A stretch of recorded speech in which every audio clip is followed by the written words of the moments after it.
Hi, ഓടത്തെ കിച്ചണിലേക്ക് സ്വാഗതം. ചക്കപ്പുഴുക്കാണ് ഇന്ന് ഉണ്ടാക്കണേ. എളുപ്പമാണ്, നല്ല സ്വാദുമാണ്.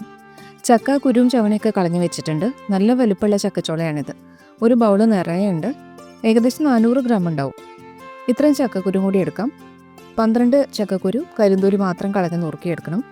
കുഴഞ്ഞിട്ടുള്ള പുഴുക്കിൻ്റെ ഇടയിൽ ഇത്തിരി കട്ടിയായിട്ട് കടിക്കാൻ കിട്ടും ഇത്. ചക്ക എത്ര വലുപ്പത്തിൽ നുറുക്കിയെടുക്കാം. വലുപ്പം കൂടിയാലും കുഴപ്പമൊന്നുമില്ല, പുഴുക്കുണ്ടാക്കാനാണല്ലോ. ഇങ്ങനെ നുറുക്കിയെടുത്തിട്ടുണ്ട്. ചക്കക്കുരു ഈ തൊലി കളയേണ്ട കാര്യമില്ല. ഒരു ചക്കക്കുരു 3-4 കഷ്ണാക്കാം. ഇപ്പം അങ്ങനെ എല്ലാം നുറുക്കി ചക്കക്കുരും ചക്കയും കൂടി ഇനി വേവിക്കണം. പ്രഷർ കുക്കറിലേക്ക് മാറ്റാം. മഞ്ഞൾപ്പൊടി 1/2 ടീസ്പൂൺ, പാകത്തിന് ഉപ്പ്, പിന്നെ വേണമെങ്കിൽ നോക്കിയിട്ട് ഉപ്പ് ചേർക്കാം. 1/4 കപ്പ് വെള്ളം കൂടി ഒഴിച്ചിട്ട് വേവിക്കാൻ വയ്ക്കാം. ചക്ക വേവണ നേരം കൊണ്ട് ബാക്കി കാര്യങ്ങൾ നോക്കാം. നാളികേരം 1 മുറിയുടെ കഷ്ണങ്ങളുണ്ട്.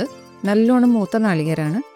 ഉള്ളി 5-6 എണ്ണം, 5 പച്ചമുളക്, എരിവുള്ള മുളകാണ്, 1/2 ടീസ്പൂൺ ജീരകം.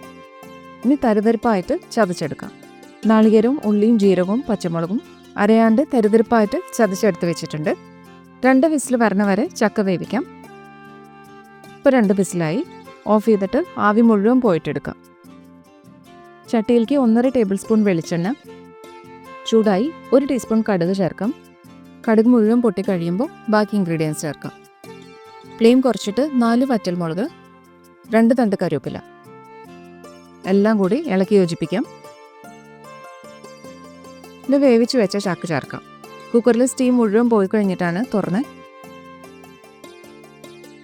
പാകം വേവിൽ കിട്ടും. അപ്പോൾ നല്ലോണം ഇളക്കാം. വെന്തിട്ടുണ്ട്. ഒന്നിങ്ങനെ കൂടുതലുകൊണ്ട് ഉടക്കുകയും ചെയ്യാം. ചട്ടിയിലും ചക്ക വേവിച്ചെടുക്കാം. കുക്കറിലാവുമ്പോൾ വേഗം വെന്ത് കിട്ടും.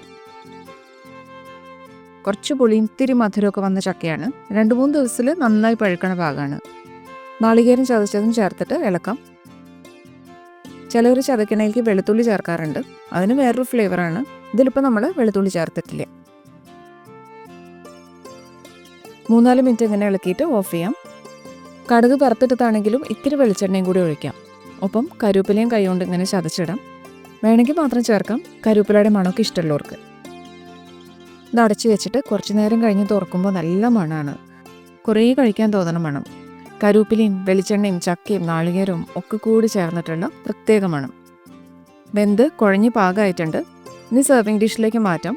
നല്ല ചൂടോടെ കഴിച്ചാൽ കൂടുതൽ സ്വാദുണ്ടാവും. കഴിച്ചു മതിയാവില്ല, അത്രയ്ക്ക് സ്വാദാണ്. ഇഷ്ടമായി കൊടുത്തിരിച്ചാൽ ലൈക്കും ഷെയറും ചെയ്യാം.